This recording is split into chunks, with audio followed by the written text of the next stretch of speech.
জয় গীতা। গীতা চতুর্থ অধ্যায়। শ্রী ভগবান বলিলেন, পুনরায় তোমাকে আমি সর্বপ্রকার জ্ঞানের শ্রেষ্ঠ জ্ঞান বিষয় বলিতেছি, যাহা জানিয়া মুনি সকলে পরম সিদ্ধি লাভ করিয়াছেন। এই জ্ঞান লাভ করিলে জ্ঞানী আমারই স্বরূপ লাভ করেন এবং তাহারা সৃষ্টিকালে আর জন্মেন না, প্রলয়কালে আর কোনো দুঃখ পান না। প্রকৃতি আমার গর্ভধারণের স্থান, তাহাতেই আমি বীজ নিক্ষেপ করিয়া থাকি। হে অর্জুন, এই রূপে গর্ভধান হইতে সকল ভূতের সৃষ্টি হয়।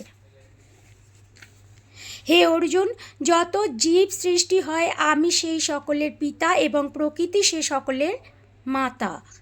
হে মহাবীর, সত্য, রজ, তম এই প্রকৃতিজাত তিনটি গুণ, এইগুলি নিত্য আত্মাকে দেহে আবদ্ধ করিয়া রাখে। হে অর্জুন, এইগুলির মধ্যে সত্ত্বগুণ হইল নির্মল, সেই হেতু প্রকাশকারী এবং অমলিন স্বভাব। ইহা জ্ঞান ও সুখ দ্বারা জীবাত্মাকে আবদ্ধ করে। হে অর্জুন, রজগুণকে আসক্তিময় জানিয়াও উহা হইতে কামনা জন্মে, উহা মানবকে কর্মবন্ধনে আবদ্ধ করে। হে অর্জুন, তমগুণ অজ্ঞান হইতে জন্মে, ইহা সর্বজীবের মোহভ্রষ্ট। ইহা আলস্য ও নিদ্রা দ্বারা জীবকে আবদ্ধ করিয়া রাখে। হে অর্জুন, সত্যগুণ মানুষের দুঃখ দূর করিয়া সুখ দেয়, রজগুণ মানবকে কর্মে আসক্ত করে, আর তমগুণ মানবের জ্ঞানকে ঢাকিয়া ভ্রমে পতিত করায়। হে অর্জুন, রজ ও তমগুণকে অভিভূত করিয়া প্রবল হয়, আবার কখনো বা রজগুণ তম ও সত্যগুণকে অভিভূত করিয়া প্রবল হয়, আবার কখনো তমগুণ সত্য ও রজগুণকে অভিভূত করিয়া নিজেকে বলবান করে। যখনই সর্বে ইন্দ্রিয় দ্বারা এই দেহে জ্ঞানের প্রকাশ পায়, তখনই সত্যগুণ বৃদ্ধি পাইয়াছে জানিবে। হে অর্জুন, যখন রজগুণ বৃদ্ধি পায়, তখন লোভে, কর্মে প্রবৃত্তি, উদ্যম, অশান্তি এই সকল লক্ষণ জন্মে। যখন তমগুণ বৃদ্ধি পায়, তখন কর্তব্যে অবহেলা, উদ্যমে আলস্য, অসাবধানতা এবং ভ্রমে এই সকল লক্ষণ জন্মায়। যখন সত্যগুণ বৃদ্ধি পায়, তখন যদি জীবের মৃত্যু হয়, তবে তত্ত্বজ্ঞানীরা যে নির্মল স্থানে যান, জীবও সেই স্থানে যায়। রজগুণ যখন বৃদ্ধি পায়, সেই কালে কাহারও মৃত্যু হইলে মানবজনিতে যা তাহার জন্ম হয়, আর তমগুণ যখন বৃদ্ধি পায়, সেই কালে মৃত্যু হইলে তিনি পশু পক্ষীদের মধ্যে জন্ম লন। সত্য কর্মফল হয় নিষ্ফল, রাজসিক কর্মফল হয় দুঃখ, আর তামসিক কর্মফল হয় অজ্ঞান।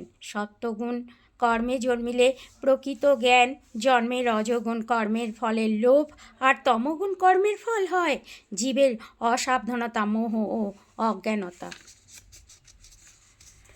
রজগুণ কর্মীরা মানব লোকে যান, তমগুণ কর্মীরা জঘন্য কর্মের বশে নরকগামী হন।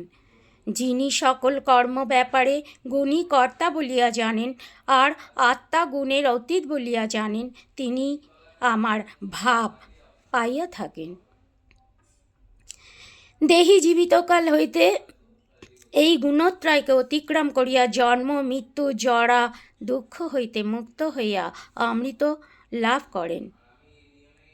অর্জুন বলিলেন, হে প্রভু, গুণাতীতের লক্ষণ কি?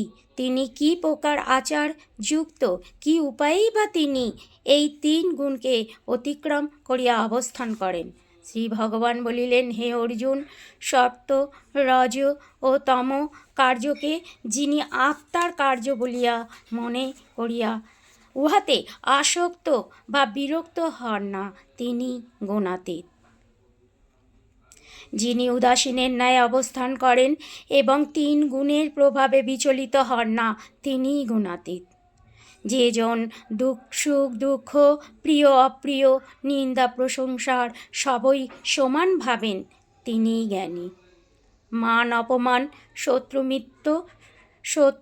মিত্র, স্বর্ণ পাথরে যিনি সমান মনে করেন। সর্বকর্মে যাহার স্থিতি তাহাকেই ত্রিগুণাত্মিক বলা হয়। যিনি আমাকে পূর্ণ ভক্তিযোগের দ্বারা সেবা করেন তিনি সকল গুণ অতিক্রম করিয়া ব্রহ্মভাব লাভে সমর্থ হন। আমি ব্রহ্মের প্রতিষ্ঠা স্বরূপ বাসুদেব, আমি অমৃত ও অব্যয় স্বরূপ, আমি শাশ্বত ধর্ম এবং আমি ঐকান্তিক সুখের নিদান। জয় গীতা। হরে কৃষ্ণ। রাধে রাধে।